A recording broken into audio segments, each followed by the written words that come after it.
আসসালামু আলাইকুম রহমতুল্লাহ। ভারত সাপ বেজি সকলকে নিয়ে খেলে।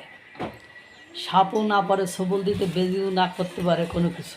অর্থাৎ আপনি ভারতকে অবহেলা অবজ্ঞা করলেও দেখাইতে পারবেন না, কারণ আপনি কোনো না কোনো ফরম্যাটে ভারতের কাছে ধরা। যেমন পুরো বিশ্বে এখন দাপট দেখায় দুটো দেশ, একটা রাশিয়া আর একটা আমেরিকা। রাশিয়া থেকে তেল কিনলে আমেরিকা নিষেধাজ্ঞা দিতে চায়, আমেরিকা শুল্ক আরোপ করে, আমেরিকা H-1B ভিসা দেয়, ঔষধের উপর শুল্ক আরোপ করে, তাদের প্রবাসীদেরকে নিয়ে অর্থাৎ অভিবাসী যারা তাদেরকে নিয়ে ঝামেলা করে। আবার এই দিল্লি কা লাড্ডু ও আমেরিকা খাইলেও পস্তায়, না খাইলেও পস্তায়। আমেরিকা তুলেও দিতে পারে না, গিলিতেও পারে না, এমন একটা অবস্থা। মানে আমেরিকা ভারতকে শেষও করতে পারে না, তার সাথে সম্পর্ক ছুতেও করতে পারে না, আবার মানে নানান তল অবস্থা। আর রাশিয়া পরীক্ষিত বন্ধু ভারতের, সেক্ষেত্রে বলার কোনো অবকাশ নেই। আজকে আপনাদের সেটাই জানানোর চেষ্টা করব ইনশাআল্লাহ। রাশিয়া হলো ভারতের পুরানো বন্ধু, আর আমেরিকা হলো এমন এক দেশ যাদের অবাধ্য হওয়া যাবে না। ইন্ডিয়া এক্ষেত্রে দুইটা নৌকাতেই পা দিয়ে চলে।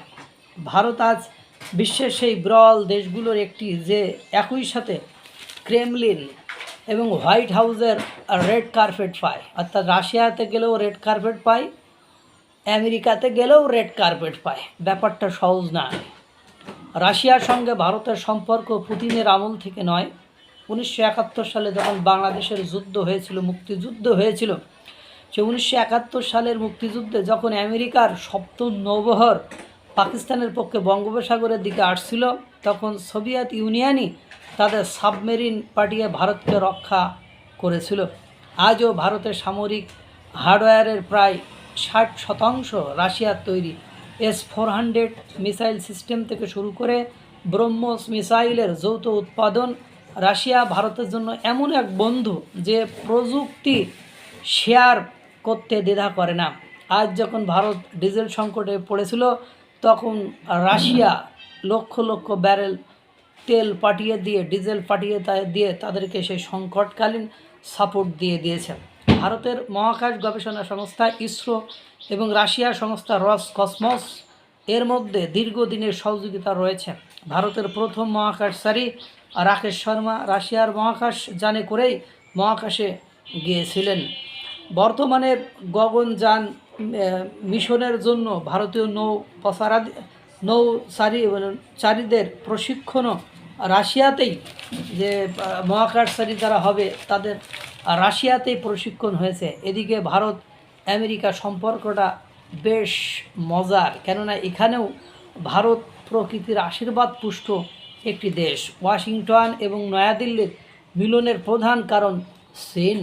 আমেরিকা জানে প্রশান্ত মহাসাগরীয় অঞ্চলে চীনকে রুখতে হলে তাদের কাছে ভারতের চেয়ে বড় কোনো বিকল্প নেই, অপশান নেই। তাই ভারত রাশিয়ার সাথে খাতির রাখলেও চীনের কথা মাথায় রেখে আমেরিকা ভারতকে ছাড় দিতে বাধ্য হয়।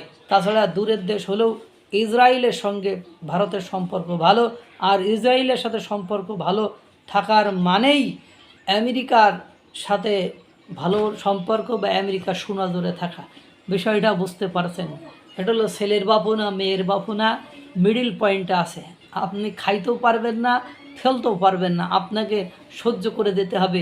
সেই দেশটির নামই হলো ভারত।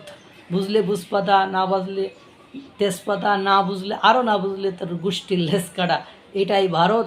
ভারতকে রাশিয়া আমেরিকা একেবারে বন্ধুর মতো আলিঙ্গন করে জড়িয়ে রেখে সামনের দিনগুলো চলতে চায়।